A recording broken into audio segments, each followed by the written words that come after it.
Bulavinaka, my name is Litia and I'm from the beautiful island of Laos and I love listening to Today FM. Today FM rock. My name is Casey, I'm from Tabua. We love Today FM in Tabua. Today FM rocks. My name is Selina, I'm from Tavenga Vengamba. I love listening to Today FM. Today FM rocks. Pula, my name is Carlo. I love listening to the music in Today FM, in Malak Island. Today FM rock. Today's hit music on Today FM. In the news tonight, Chinese nationals repatriated for fraud operations in the West. PM holds Telenor session with bar cane farmers. And Padartha and Vakalaloma's trial underway.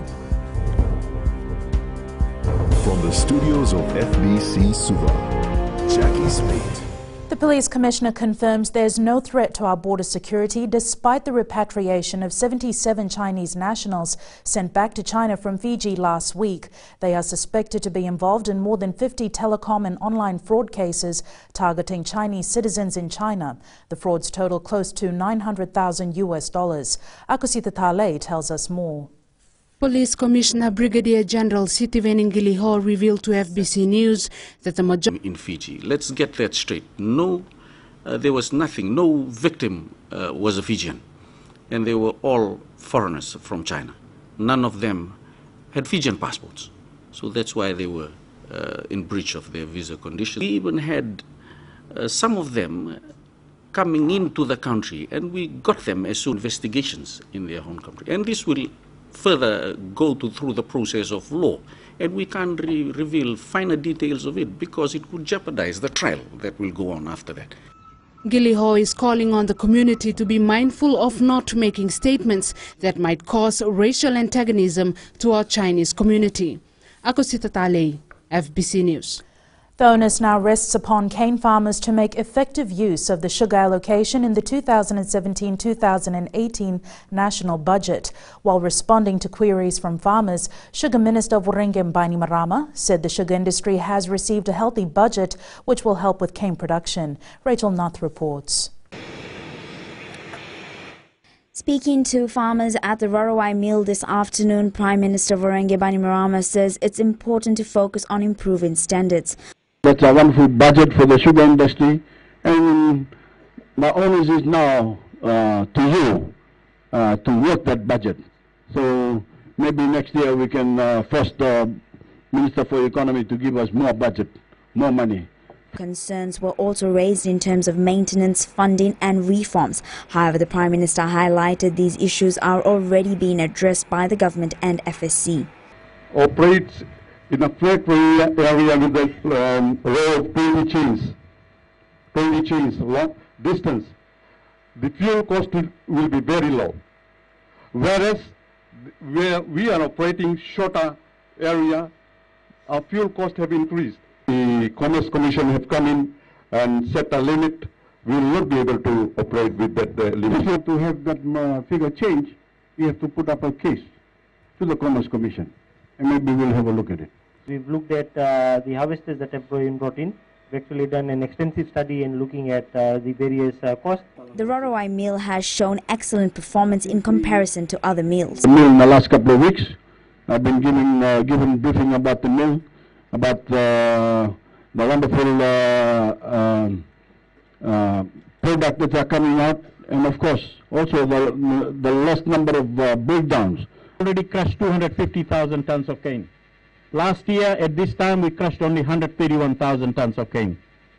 So we have crushed over 100,000 or double the crushing rate in the same period. This Telenor session is part of the Prime Minister's Western tour. He also met with cane farmers in Rakiraki. Rachel Nath, FBC News. The trial of businessman Benjamin Padartha and lawyer Seri Vakaloloma began in the Suva Magistrates Court this morning. They are charged by FICAC with 1 count each of forgery. Shireen Shivan with more. It is alleged that in late October 2009, Benjamin Padartha and Aseri Vakaloloma forged the Articles of Association of BECP Engineering Construction Fiji Limited. They allegedly did this by creating a page and altering the particulars of subscribers from the address of Adishwar Padartha to the address of Prime Minister Vorenge Bainimarama. Vakaloloma allegedly signed as a witness to the signature, while Padartha is alleged to have signed as one of the subscribers. This morning, prosecution presented 2 witnesses. Josafata Karoi, the assistant town planner at that time, was called in to clarify whether it was Adishwar Padartha or Varenge Bainimarama who lived at the address stated in the company's articles. Karoi said to his knowledge the property was allocated to the Chief Justice. However, it was occupied by Prime Minister Varenge Bainimarama. The second witness, a former employee of the Registrar of Companies, testified Adishwar and Benjamin Padartha filed documents to register the company and both are the shareholders. So one of the prosecution witnesses in this case is Prime Minister Varenge Bainimarama. However, he will not come to court to give evidence as mentioned by the Fiji Independent Commission Against Corruption. FICAC Senior Counsel Rashmi Aslam, however, told the court that he will read a statement from Bainimarama in court. The trial will continue tomorrow. Sharin Shivan, FBC News. A company facing 2 counts of failing to file income tax returns and 1 count of failing to file VAT returns has been fined $4,500 by the Suva Magistrates Court this morning. Anco Commercial Complex Limited Trading as ACC Quantum Energy, ACC Supermarket, ACC Net Cafe and My Taste Buds pleaded guilty to the charges. The company did not file its income tax returns for year 2013 and 2014 and VAT returns for 2014. The court also ordered the company to pay $500 as cost to the Revenue and Customs Service. The judge in his sentencing remarks stressed that the company has blatantly disregarded the tax procedures of the country and despite receiving a number of demand notices and reminders from FRCS, failed to honour its tax obligation. Stinson Parade from the Suva Civic car park is now open to the public. The road had been closed for necessary containment during asbestos removal from the Civic Centre building. Following assessment by the National Occupational Health and Safety Services of the Ministry of Employment, Suva City Council and its contractor for the asbestos removal, the road is now open as an exit point only for vehicles and pedestrians along the parallel footpath. However, the entry from Town Hall Road will remain closed. A barricade has been erected to act as a buffer between the removal worksite and the public access area. The assessment conducted by the ministry confirmed that the outside of the Civic Centre building is considered and declared safe. Still to come, diabetes, a leading cause for vision impairment, and police officers charged for various offences.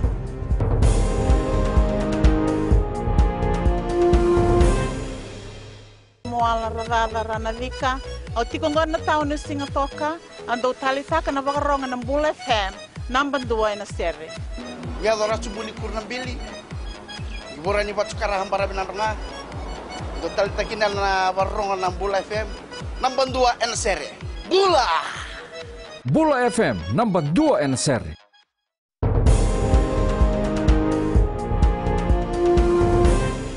More than 25,000 Fijians are provided with eye care services by the Pacific Eye Institute each year. Minister for Health and Medical Services Rosie Akbar says with Fiji being the first on the list for non-communicable diseases in the Pacific, diabetes is the leading cause of vision impairment. Kelly Vadala reports. Visual impairment and blindness are well recognized as significant contributors to poor quality of life and reduced productivity. On a daily basis, Pacific Eye Institute sees around 50 patients at the diabetic eye clinic around 100 patients are served in the outpatient department and 16 surgeries are performed on a daily basis. The age of the patients ranges from around 13 to more than 90 and the most common eye problems treated at the Pacific Eye Institute are refractive error, cataracts and diabetic retinopathy. The World Health Organization estimates more than 200 million people are visually impaired across the globe, with 80% believed to be treatable. Minister Rosie Akbar today officiated at the handing over of eye equipment worth more than $240,000 from the Later Day Saints charities. Sometimes it's hard for people to come to the major hospitals, and so now they'll be able to, we'll work on different ideas on outreach, so that equipment reaches people, and so that when someone has eye problems, and everyone does, right? Your lens gets foggy as you get older. It just happens to us all. Those operations can be done here. The Ministry of Health and Medical Services says the subdivisional health centers and hospitals have programs to provide free screening and treatment advice. Kelly Vadala, FBC News. 12 police officers were charged by the Office of the Director of Public Prosecutions for various offences last month. In a statement, the DPP revealed 3 police officers were charged with 1 count each of theft. They're alleged to have stolen over $13,000 collected from people who were served with committal warrants and fine payments imposed by the courts. Another 6 officers were charged with assault, occasioning actual bodily harm. They're alleged to have assaulted people during police drug raids. Other charges reveal an officer was charged with careless use of a vehicle. He was alleged to have caused an accident while responding to a phone call. Another officer is alleged to have defrauded a victim of $2,900, while another was charged with 1 count of conspiracy to defeat justice. We have a number of outstanding cases that we've, for police officers, that we've sent to the DPP, and I will be writing to him shortly on the progress of all those cases. More than 100 primary and secondary school students have dropped out of school since the beginning of this year. Save the Children Fiji Chief Executive Iris Lowe Mackenzie says many of these children left school to earn a living for their family at a very young age. The Ministry of Education have identified this year over 100 children that had dropped out of school, and so it's finding those children and then helping them, supporting them to go back, whether it's normal education system or whether it's into vocational schools. So it's looking for opportunities as well to withdraw those children out of child labor and finding a possible solution for them. The lone survivor of a fatal house fire at Viampille Road in Rifle Range, Lautoka, that killed 5, is recovering in hospital. Police spokesperson Chokatal Mangio confirms the surviving 5 victim is in a stable condition. 3 children, aged 3, 9 and 12, and 2 adults are believed to have been in the home when the fire started early yesterday. Meanwhile, the post-mortems of the 5 fire victims are in progress. Police and the National Fire Authority have started a joint investigation to determine the cause of the blaze. The toll from fires in Fiji stands at 13 this year compared to 8 for the same period last year. Major road maintenance work is underway on what was once an inaccessible road in bad weather serving farming families near Nausori town. FRA Acting CEO Robert Sen says farmers, schoolchildren and residents living along Waindamu Road will soon find it easier to get to school and transport farm produce once Fulton Hogan Highways completes the work. The road will be graded, gravelled, reshaped and compacted with rollers to strengthen the sub-base. Block drains have been cleared and overgrown grass removed. Waindamu Road serves more than 40 farming families and more than 100 residents. Ahead in sports with Jamie, our under-19 cricketers lose to PNG, but up next, Rachel with the latest in business. Thanks, Jackie. Good evening, and coming up in business tonight. 2018 Tourism Expo dates revealed. And in Growing Fiji, PM commissions new ECE schools. Stay with us.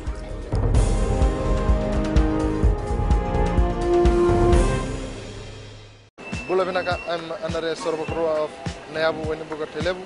whenever I want to tune in to listen to great music, I always tune in to my favorite radio station, Gold FM, only the classic.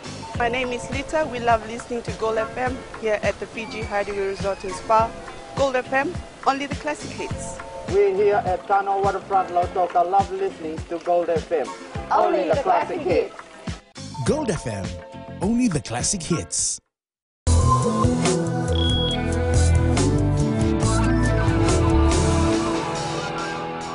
Welcome back. Leading business tonight. The 2018 Fijian Tourism Expo will take place from the 10th to the 12th of April. This has been confirmed by Tourism Minister Fayaz Koya. Koya says the Expo is a premium international tourism event and is an important platform for local businesses, especially micro, small and medium enterprises. The Expo will be enhanced by co-current events showcasing products from Fijian Made and Fijian Craft Village. And we now join Elizabeth from HFC Bank with her market update. Good evening. Let's have a look at our economic calendar. There aren't many economic releases for this week. However, Thursday, the Reserve Bank of New Zealand will make a decision on their monetary policy. Currently, their interest rate sits at 1.75%. The Fijian dollar strengthened against the New Zealand dollar this morning. This move may reflect pre-positioning ahead of the upcoming RBNZ interest rate announcement. The U.S. Bureau of Labor Statistics will release its Consumer Price Index for July later this week. It was previously reported at 1.6% and is expected to increase to 1.8%. These are the factors that will influence the global economy and the basket of currencies from which the value of the Fiji dollar is derived. Vinaka. Thanks, Elizabeth. Looking at today's exchange rates, the Fijian dollar weakened against the Chinese yuan and the American dollar to close at 3.26 and 48 cents respectively. While closer to home, the Australian dollar had a similar trend, closing at 1.31. While the New Zealand dollar is the only currency on the table, which strengthened to close at 65 cents. As for the commodities market, the mixed trend continues since the weekend, with oil prices closing at $49.28 a barrel. Gold and silver both rose, closing at $1,257 and $16.26 an ounce.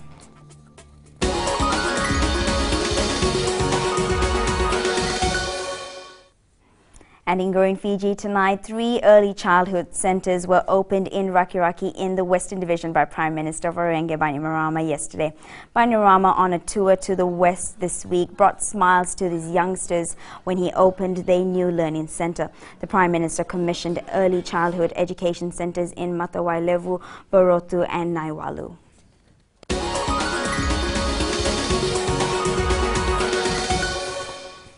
And that's your business news this evening. Now to the latest in sports. Here's Jamie. Thanks, Rachel, and good evening. Up ahead, Thompson Park venue for final challenge.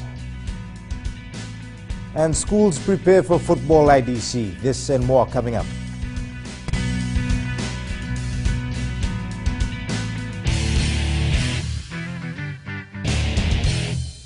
मैं Premila वायरुकु recce recce से सुबह मेरी आँख खुलती है तो मैं मिर्ची एफएम सुनती हूँ. मिर्ची FM is number 1. It's so hot. हम लोग बार टाउन के कैरियर ड्राइवर लोगों ने हम लोग के मिर्ची एफएम सुनो अच्छा लगे. मिर्ची एफएम इज हॉट. हाय, मैं संध्या नारिया रेकी से. मेरे सारे दोस्त मिर्ची एफएम सुनते हैं. मिर्ची FM is hot. I love मिर्ची एफएम. हमें स्पिन टोटो ताबुआ के मिर्ची एफएम में सबसे अच्छा गाना बजे. मिर्ची FM it's hot.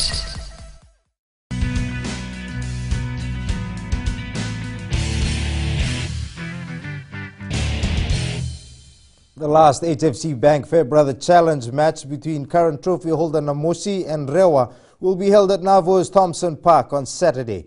Fiji Rugby Union Chief Executive John O'Connor says it was Namosi's request to host the final match of the season on their home ground. Meli Tavanga reports. This will provide Namosi rugby fans the chance to see their team in action in a Fairbrother final after a lapse of 15 years. Namosi, I believe, won it from Obolau. They defended the trophy once in Thompson Park, and the trophy was wrested from them. The Fiji Rugby Union is calling on the fans of both teams to come out in numbers and show their support, as the game is expected to be crucial. Rewa is coming, serious in terms of their challenge, and I know, but Namosi, having won it from Suva last week, will want to hold it and keep it in their cabinets until the next challenge next year. After missing out the Skipper Cup title this year, the Josateki Savo coach Namosi side is banking on keeping the Fairbrother trophy until the next season. For both trophies, the key skipper and the Fairbrother, I think that was our aim this year, and unfortunately we missed out with the Skipper Cup. We can discuss amongst the coaching staff and also the players and analyze each our games, and I think we've got our strength. And the Namosi rugby side will not underestimate the Rewans, as they proved they were this year in defeating Lautoka to win the Vodafone Cup and also beat Navosa to win the Bainimarama Shield last weekend. The Rewa-Namosi match kicks off at 3 p.m. on Saturday. Melitawanga, FBC Sports. The Fiji team to the National Rugby Championship in Australia is already putting in the hard yards in order to match the level of NRC competition. Players from Tier 1 and Tier 2 local rugby competitions will battle for a spot in the final squad that is to be named at the end of the month. Eroni Tuinuku reports. Playing against some big names who have played a number of tests for the Wallabies and Super Rugby will mean extra hard yards for our local boys in their preparation. Absolutely, you know, the games in the NRC, it actually promotes a lot of attacking rugby. The points, it's high-scoring games, and there's a lot of points that are scored. And also, I had a look at the GPS data from last year's competition, and some of those players, like especially if you look at the outside backs, like your 11s, 14s, 15s, they're covering close to like 8 kilometers a game. With the combination of young and experienced players, these local boys believe they can reach the expected standard.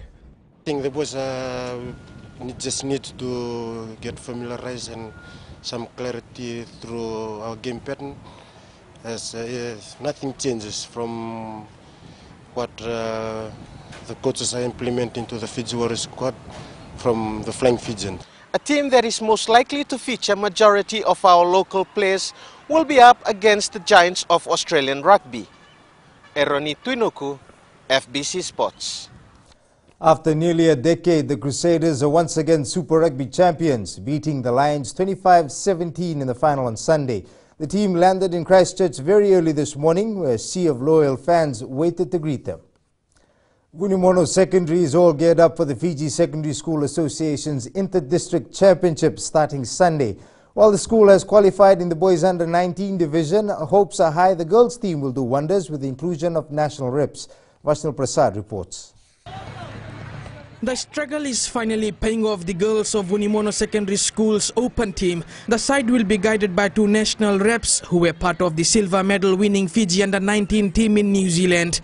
I think our experience will help the team for the preparation for the inter-secondary school competition, and we'll be able to help them. We'll try our best. Bakanidava and Timaima Vuniaya Wow will have a huge task to guide these amateur girls in the tournament. It has been predominantly the boys not taking part into soccer, and we are quite glad, and I think it's a great achievement for our girls to enter into this arena. Vunimono will field a strong boys under-19 team this year. We made the entry in the competitive sports last year, where we also qualified for secondary schools IDC, and unfortunately we bowed out in the pool matches. Despite not doing well last year, these boys are confident of a strong outing in the secondary school soccer championship. It's not that easy to play with other teams coming from the West. They are a good team too. Vunimono is not a brand name in schools football, but the dedication from these players would prove worthwhile at Ratudha Kambau Park in Nausori next week. Vaishnav Prasad, FBC Sports. The Vodafone Fiji women's under-16 team still has a chance to qualify from its pool for the Oceania Championship semi-finals in Samoa. The under-19 Fiji cricket team lost to Papua New Guinea in its first game at the ICC East Asia Pacific World Cup qualifiers in Apia, Samoa. Fiji opted to bat first and were all out for 88. In reply, PNG scored 89 runs with 4 wickets to spare. Fiji's next game is against Samoa at 8:30 a.m. on Friday. That's it from sports this evening. Join Angie later on with weather and in new media. A study has revealed that 7 out of 10 working people are severely stressed because of work-related calls and messages they receive after work. Find out more after the break.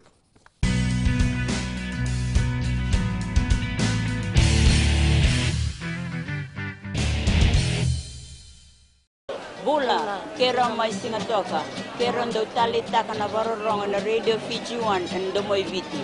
Ayaw na rin siya. Uti kombinasyon mo tikola ndo talita kana Radio Fiji 1 kina Domoy Viti. Kaya kuyazo sila tale, nagurara may naomanyi, nandunga. Gitu talita gini ang gitu Venezuela, nagudurong varorong na Radio Fiji 1 na Domoy Viti. Na Radio Fiji 1 na Domoy Viti na bonga ni BNN.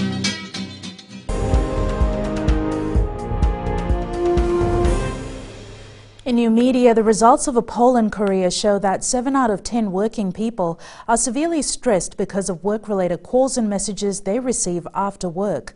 Efforts are underway in Korea to ban people from sending such messages out of office hours. And it's weather time now with Angie.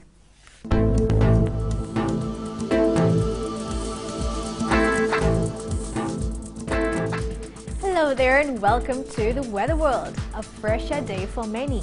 We had some sunshine with few scattered showers in some places of the country and things were quite chilly. Taking a look in the west, sunshine was stunning. We did have some grey cloud cover, but to no sign of any rain. Eastwards from Peck Harbour to Suva, a beautiful day with a bit of rain, and we can expect more later tonight. And up in Vanuatu, I guess sunshine loves to visit the northerners. At sea, southeast winds 15 to 20 knots with moderate to rough seas.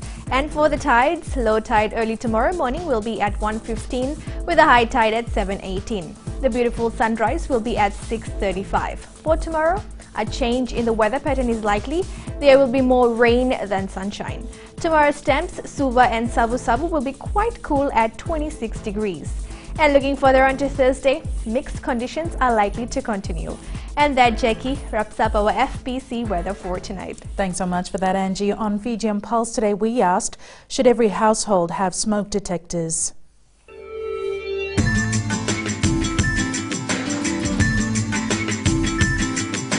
I think it's something that is really important to our safety. I truly believe that having smoke detectors in our homes would keep our children safe and also the people of Fiji safe.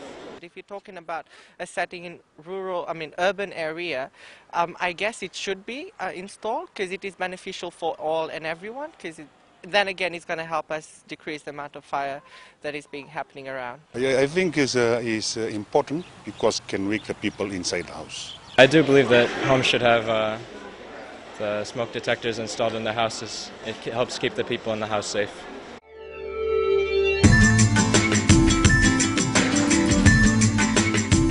In the world of the weird and the wonderful, there's something sinister lurking in the waters of Melbourne's popular Brighton Beach. An Australian teenager was wading in the shallows when hundreds of what is believed to be sea lice started eating his legs. Recapping the main stories, Chinese nationals repatriated for fraud operations in the West. PM holds Telenor session with bar cane farmers, and Padartha and Vakulalama's trial underway. For these stories and others, you can tune in daily to our sister radio station Gold FM. To our poll question, this week we are asking, should students have extra classes during the school holidays? Visit our FBC website to answer. Before we go, our shot of the day, the picture was taken at the Koro Sun Resort in Savu by Christopher Singh.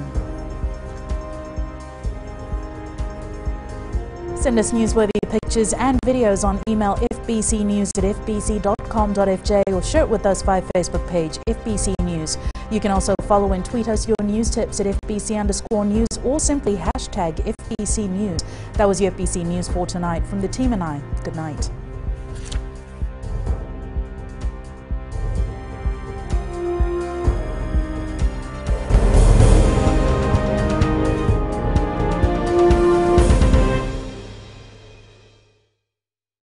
Bula, kera mai singatoka, kera ndo tali taka na varorong na radio Fiji 1 and domoy viti. Ayaw na rin siya. Utsikuminasong mutikola, ndo tali taka na radio Fiji 1 kina domoy viti. Kaya kuyago sila tali, nagurara may naomanyi, nandunga. Gitu tali tajiri ang gitu pinasabali, nagundurong barong na radio Fiji 1 nandomoy viti. Na radio Fiji 1 nandomoy viti na ponga ni BNN.